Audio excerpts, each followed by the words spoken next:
As an artist working in public space, you have a very different set of goals than when you're working in a gallery.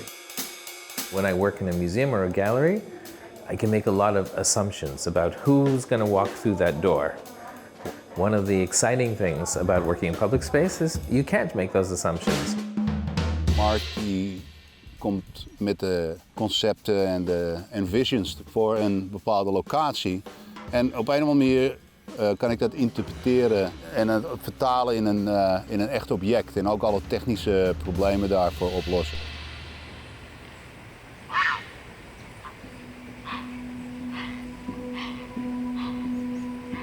I want a piece that resonates with its surroundings and at the same time is able to comment on the surroundings without ruining them, right? The last thing I want to do is interfere with someone's aesthetic experience in a landscape like this, but I do want to add to it. I want to give them some more tools to think about and understand this landscape. What's interesting to me is, looking at this as a landscape in time, right? Which is very much the focus of the project that we're doing. We're creating a kind of tree of life, but it's not just the things that you might see in the environment, but it's life over millions of years. So to be about things that are here now, things that are having success or also are in crisis, but also imagining the deeper history when mastodons roamed the valley, when ammonites swam in the valley. So this is a tree of life that's not a conventional tree of life. As much as I'm interested in biology, I'm not a biologist, I'm an artist. So I want this to be evocative, and I want to resonate in a way that people can project upon it. I think you have to give the viewer some work to do.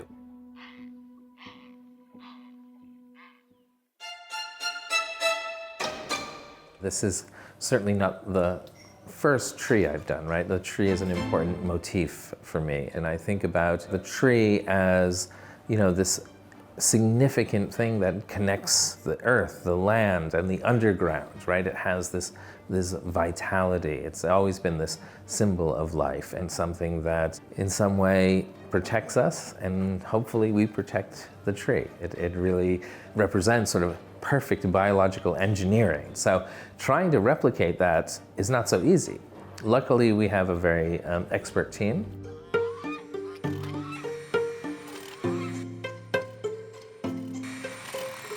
Wat je ziet op het eerste gezicht, daar zit een hele technische achtergrond achter. En het is allemaal heel duurzaam gemaakt.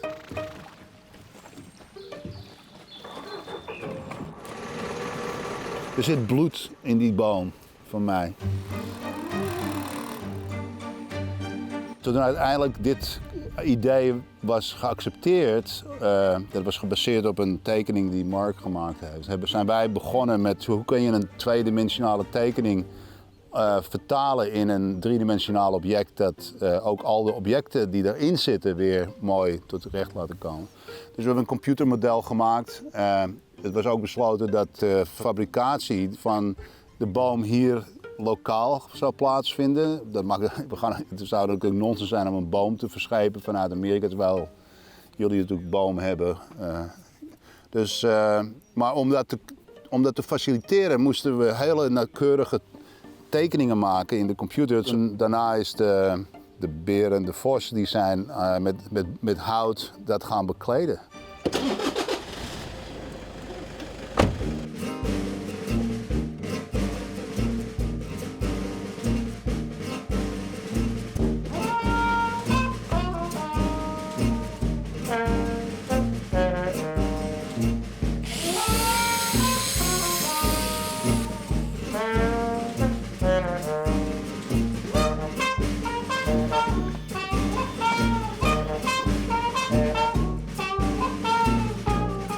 We had a lot of discussion about how naturalistic it should be, whether it should feel like a sculpture or feel like a real tree or feel like a Frankenstein tree. So it really broadcasts its artificial quality. And those are really interesting discussions in terms of the direction of the tree.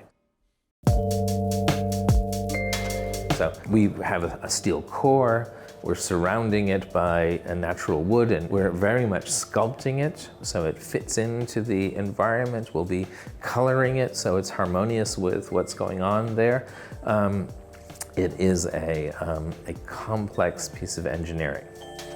De objecten zelf, dat is voor mij een redelijk straightforward proces. Ik teken, weet ik al hoe het gedaan moet worden en hoe ik het ga maken. En ik heb een team van, 13 is een ongelukstal, maar meer dan 13 kunstenaars en craftsmen die dan met mij samen die objecten heeft gemaakt. En dat ranged from smeden, blacksmithing, of de schaar, die is helemaal uit staal gemaakt, die is zo groot. De dieren zoals de paddenstoel die je ziet, daar zit een roestvaststalen frame helemaal in, zodat het is heel duurzaam.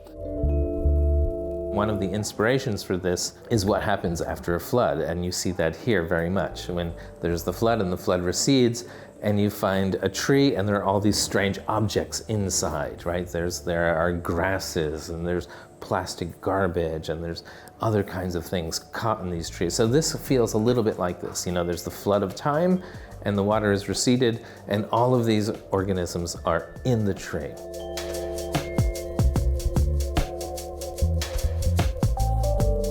This piece is sited on a high point, and this high point is a refuge. So when the water rises, many animals come to this point because this is the point that is above the water line. For me, what I think this piece adds and what it talks about is understanding this landscape in terms of continuity of time, right? That time is flowing through this landscape, and that we are not in any way the culmination of that time, but that we are just a moment in that time. We are just one blip in time, and it's flowing through us like the river is flowing through the valley.